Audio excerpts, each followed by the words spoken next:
పిలుస్తున్నాడు. ఈ గ్రామంలో ఉండే ఎలాంటి వాడినైనా ఆయన రమ్మని పిలుస్తున్నాడు. కాబట్టి సోదర సోదరిమల్లారా ఆలోచించండి.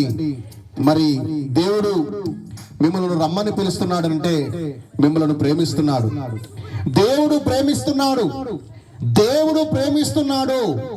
దేవుని ప్రేమను స్వీకరించే వాళ్ళు ఎంతమంది ఉన్నారు ఈ గ్రామంలో? దేవుడు నిన్ను ప్రేమించి రమ్మని పిలుస్తున్నాడు. ఎలాంటి వాడినైనా సరే, ఎంత ఘోర పాపినైనా సరే, త్రాగుబోతునైనా సరే, దొంగనైనా సరే, వ్యభిచారినైనా సరే ఆయన రమ్మని పిలుస్తున్నాడు. ఎందుకండి వీళ్ళతో ఆయనకేం పని? ఆలోచించండి గ్రామ ప్రజలారా. దొంగలతో ఆయనకేం పని? త్రాగుబోతులతో ఆయనకేం పని? వ్యభిచారులతో ఆయనకేం పని? అంటే మీ పిల్లలు ఎవరైనా దొంగ వాళ్ళైతే, మీ పిల్లలు ఎవరైనా వ్యభిచారులైతే, మోసగాళ్ళైతే మీరు వదిలేస్తారా మీ పిల్లల్ని? మీరు వదిలేయరు కదా. వారిని పిలిచి అలా చేయొద్దు, పాపము చేయకూడదు, పాపం చేయకుండా బ్రతకాలని మీరు ఎలాగైతే చెప్తారో దేవుడు కూడా ఎంత ఘోర పాపినైనా పిలుస్తున్నాడు. పిలిచి ఎందుకని పిలుస్తున్నాడంటే, చీమలు తెలుసు కదండి, చీమలు తెలుసు కదా, వాటికి పోలీస్ స్టేషన్ లేవు, పెద్ద మనుషులు లేరు. అవి చాలా చక్కగా క్రమంగా లైన్గా వెళ్ళిపోతాయి. కానీ మనుషులు వెళుతారా? మనుషుల జీవితం చక్కగా ఉందా? మీరు చెప్పండి ప్రియులారా. అందుకే ఒరే సోమరే రా, ఎక్కడికి? చీమల యొద్దకు వెళ్ళు. ఎందుకు ప్రభువా? నేను 80 కిలోలు 100 కిలోలు కలిగిన నేను చీమల దగ్గరికి ఎందుకు వెళ్ళమంటున్నావు అంటే, వెళ్ళరా, వాటి నడతను చూసి బుద్ధి తెచ్చుకో. ఒక చిన్నగా ఉండే చీమను చూసి మనిషికి తెలివి నేర్పిస్తున్నాడండి దేవుడు. ఈ మీరు చాలా అందరూ రైతులు కదా, ఈ ఊర్లో చాలా మంచి పంటలు పండిస్తారు కదా. పశువులు ఉన్నాయి కదా, ఆ పశువులు దేవుడు ఎవరో, యజమాని ఎవరో తెలుసు ఆ పశువులకి. మరి మనుషులకు దేవుడు ఎవరో తెలుసా? తెలియదు. ఆకాశ పక్షులకు గూళ్ళున్నాయి, అవి అక్కడే ఉంటాయి. కానీ మనిషి యొక్క హృదయంలో అంధకార సంబంధమైన ఆలోచనతో పాపములో బ్రతుకుతున్న వారిని దేవుడు ఈ రాత్రి రమ్మని పిలుస్తున్నాడు, మీ పాపములకు ఫుల్ స్టాప్ పెట్టడానికి. దేవునికి స్తోత్రం. ఎలాంటి వాడినైనా, ఎంత ఘోర పాపినైనా ఆయన రమ్మని పిలుస్తున్నాడు. వచ్చి విను, నీ ఆలోచన విధానం మార్చుకో, నీ బ్రతుకు మారుతుంది. అప్పుడు దేవుడు సంతోషిస్తాడు.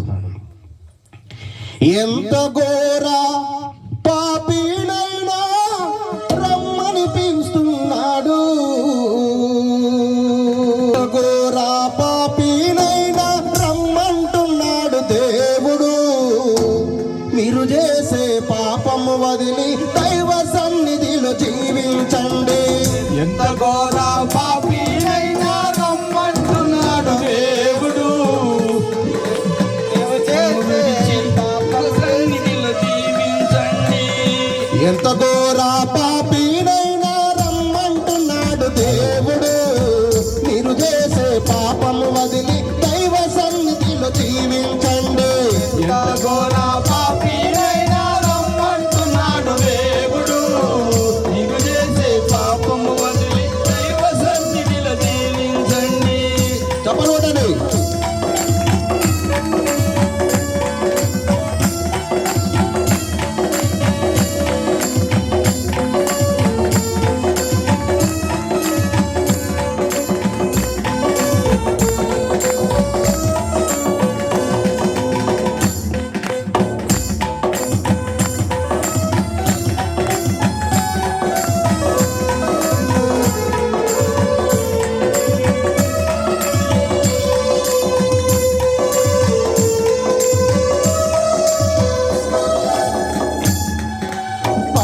పశువులేమో కాపరి నెరుగును, గాడిదలేమో దొడ్డి నెరుగును. పశువులేమో కాపరి నెరుగును, గాడిదలేమో దొడ్డి నెరుగును. పశువులు ఏమో కాపరి నెరుగును, గాడిదలేమో దొడ్డి నెరుగును. పశువులేమో కాపరి నెరుగును, గాడిదలేమో దొడ్డి నెరుగును. ఈ ప్రజలేమో మార్గము తప్పిరి తిరుగుబాటు చేస్తున్నారు. ఈ ప్రజలేమో మార్గము తప్పిరి తిరుగుబాటు చేస్తున్నారు. ఈ ప్రజలేమో మార్గము తప్పిరి తిరుగుబాటు చేస్తున్నారు. ఈ ప్రజలేమో మార్గము తప్పిరి తిరుగుబాటు చేస్తున్నారు. రండి రండి రండి రండి, తిన్నమెల్ల చేతులు దాపుతూ మీ వైపే చూస్తున్నాడు. రండి రండి రంగా నీ వైపు చేతులు దాపి చూస్తున్నాడు.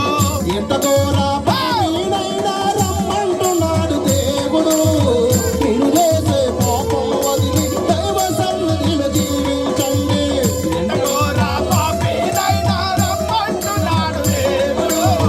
మీరు చేసే పాపము వదిలి దైవ సన్నిధిలో జీవించండి. చెప్పండి కొడదాం.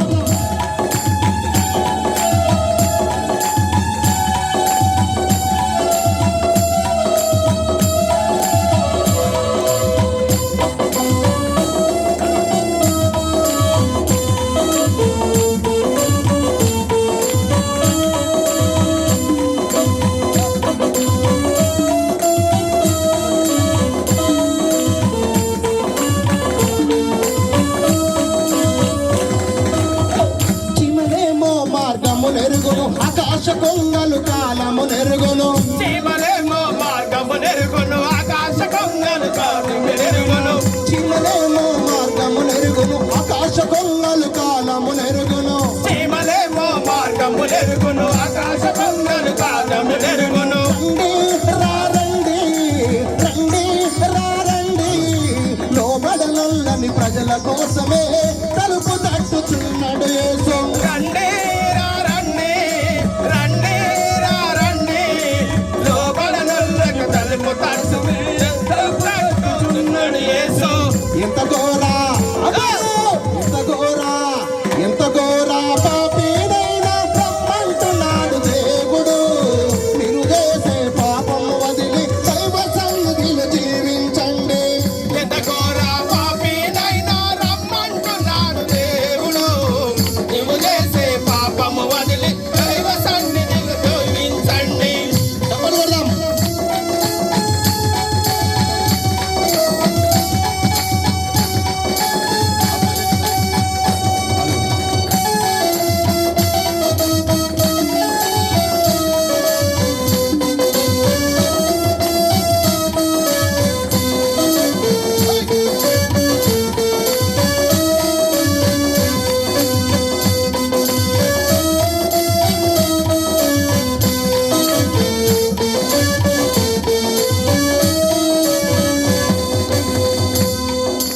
నక్కలకేమో బొరియలున్నవి, ఆకాశ పక్షుల గూడులున్నవి. నక్కలకేమో బొరియలుండును, ఆకాశ పక్షుల గూళ్ళు ఉండును. నక్కలకేమో బొరియలున్నవి, ఆకాశ పక్షుల గూడులున్నవి. నక్కలకేమో బొరియలుండును, ఆకాశ పక్షుల గూళ్ళు ఉండును. యేసుక్రీస్తుకు స్థలమేలేదు, ప్రజల హృదయాలు వెతుకుచున్నడు.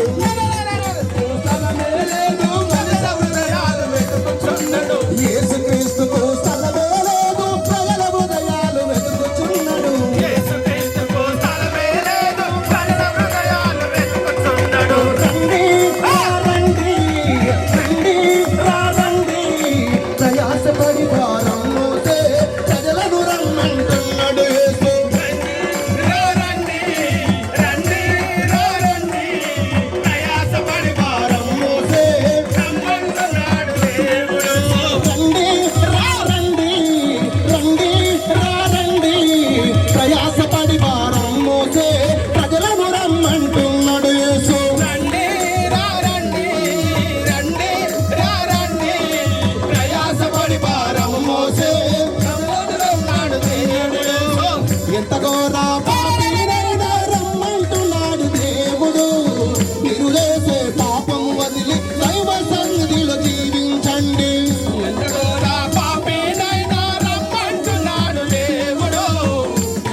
జీవించండి, దైవ సన్నిధిలో జీవించండి, దైవ సన్నిధిలో జీవించండి.